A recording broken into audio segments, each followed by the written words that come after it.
السلام علیکم ورحمۃ اللہ وبرکاتہ۔ ناظرین، استقبال ہے آپ کا ہمارے یوٹیوب چینل حمد ٹی وی دیوبند پر۔ ناظرین کرام، آج کی ویڈیو بہت ہی اہم اور سبق آمیز ویڈیو ہے۔ آپ سے گزارش ہے آپ اس کو زیادہ سے زیادہ شیئر کر دیجئے۔ آپ کی اسکرین پر جو تصویر ہے آپ دیکھ رہے ہیں، بہت ہی دردناک اور حیران کر دینے والی تصویر ہے۔ اللہ تعالیٰ ایسے دردناک انجام سے ہم سب کو، اس ویڈیو کو دیکھنے والوں کو، پوری امت مسلمہ کو محفوظ فرمائے، آمین۔ ناظرین کرام، بتلا دیں آپ کو کہ عورت نے بھائی کے جنازے کے ساتھ جانے پر اصرار کیا۔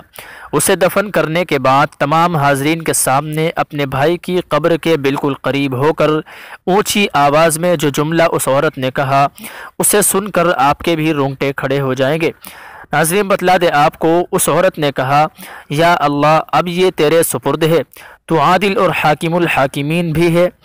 تجھ سے التجا کرتی ہوں کہ اسے اپنی رحمت سے محروم رکھ، جس طرح اس نے مجھے میرے والد کی وراثت سے 30 سال محروم رکھا۔ ناظرین کرام، اس تصویر اور واقعے کے متعلق یہ تو معلوم نہ ہو سکا کہ یہ واقعہ کہاں پیش آیا ہے، لیکن حقیقت پر مبنی ہے۔